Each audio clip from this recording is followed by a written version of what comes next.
Hello, എല്ലാവർക്കും നമസ്കാരം. എല്ലാ സ്ത്രീകൾക്കും വളരെ തലവേദനയുള്ളൊരു കാര്യമാണല്ലോ കറി വെക്കുക എന്നുള്ളത്. തലേദിവസം കിടന്നാൽ ഉറക്കം വരികയില്ല, പിറ്റേ ദിവസം എന്താണ് കറി വെക്കുന്നത്, അങ്ങനൊരു ചിന്ത, അല്ലെങ്കിൽ ബ്രേക്ക്ഫാസ്റ്റ് എന്താണ്, അല്ലേ? അപ്പം എനിക്ക് ഇതുപോലെയായിരുന്നു. ഇന്ന് കുറച്ച് വെണ്ടയ്ക്ക ഇരിപ്പുണ്ടായിരുന്നു, അപ്പോൾ അതൊന്ന് തോരൻ വെച്ചേക്കാമെന്ന് വിചാരിച്ചു. അപ്പോൾ അത് ഭയങ്കര എളുപ്പമുള്ള പണിയാണ്. അതിങ്ങനെ നീളത്തിൽ അരിയുക എന്നുള്ളതാണ്. അത് മാത്രമേ ഇച്ചിരി ലോങ്ങായിട്ട് നിൽക്കണം, അതാണ്.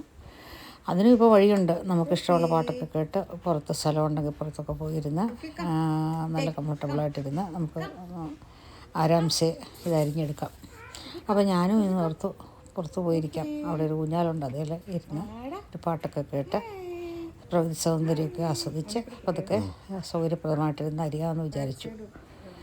അപ്പോൾ ഞാൻ വെണ്ടയ്ക്കയൊക്കെ കഴുകി എടുത്ത് പുറത്ത് കൊണ്ടുപോയിരിക്കുകയാണ്.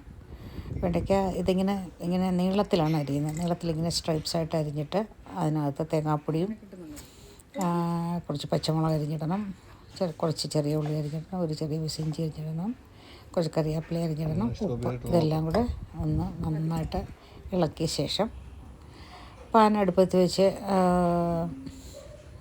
കടുക് പൊട്ടിക്കുന്നത് പോലെ എല്ലാം വഴറ്റിയ ശേഷം എണ്ണ ഒഴിച്ചു, കടുക് പൊട്ടിച്ചു, കുറച്ച് ഉള്ളി ഇട്ട ശേഷം ഇതും കൂടി ഇട്ട് മൂടി വെക്കുക. ആവി വന്ന ഉടനെ ഇതെടുക്കുക. ഇത്രയേ ഉള്ളൂ ഈ വെണ്ടയ്ക്ക തോരൻ. വെണ്ടയ്ക്ക പീര എന്നാണ് നമ്മൾ പറയുന്നത്, വെണ്ടയ്ക്ക പീര. അതിൻ്റെ പണി വളരെ നല്ലതാണ്, ടേസ്റ്റിയുമാണ്.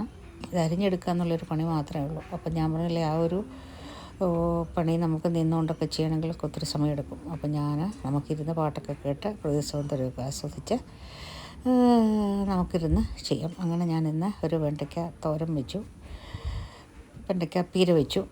അപ്പം നല്ല രസമായിട്ട് എനിക്ക് കുറേ പാട്ടൊക്കെ കേൾക്കാൻ പറ്റി, നല്ല കാറ്റൊക്കെ കൊള്ളാൻ പറ്റി, നിന്ന് ബുദ്ധിമുട്ടാതെ ഒന്നിരുന്നൊക്കെ ചെയ്യാൻ പറ്റി. അങ്ങനെ നല്ല ഒരു സമയമായിരുന്നു. നല്ല വെണ്ടയ്ക്ക തോരനൊക്കെ വെച്ചു. ഉച്ചക്കത്തെ ഊണ് അങ്ങനെയുള്ള വെണ്ടയ്ക്ക തോരൻ റെഡിയാക്കി.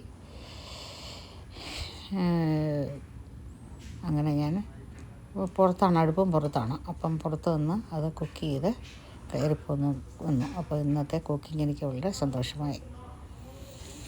അപ്പോൾ ഇന്നത്തെ മെയിൻ പച്ചക്കറി എൻ്റെ വെണ്ടയ്ക്ക തോരനായിരുന്നു. പിന്നെ മീൻ കറി ഉണ്ടായിരുന്നു, മോരുണ്ടായിരുന്നു, പിന്നെ സൈഡ് ഐറ്റംസൊക്കെ ഉണ്ടായിരുന്നു.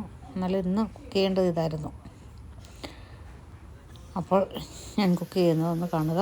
അപ്പോൾ നിങ്ങൾക്കൊക്കെ ഇങ്ങനെ നിന്ന് വീട്ടുമാർക്കുള്ള ബുദ്ധിമുട്ടാണല്ലോ, കുറച്ച് പ്രായം വരുന്തോറും നമുക്ക് ഒത്തിരി നിന്ന് കുക്ക് ചെയ്യാനൊക്കെ ബുദ്ധിമുട്ടാകും. അപ്പോൾ നമുക്ക് ഇരുന്ന് സൗകര്യപ്രദമായിട്ട് ഇരുന്ന് പിന്നെ കട്ടിംഗ് ബോർഡൊക്കെ ഉപയോഗിക്കാൻ പറ്റുമെന്നേ ഉള്ളൂ.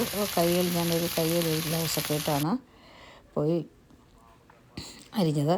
അതുകൊണ്ട് എനിക്കത് വലിയ ബുദ്ധിമുട്ടായി തോന്നിയില്ല. നിങ്ങൾക്ക് ഇഷ്ടപ്പെട്ടെങ്കിൽ നിങ്ങളുടെ അഭിപ്രായങ്ങൾ അറിയിക്കുക. Okay, bye.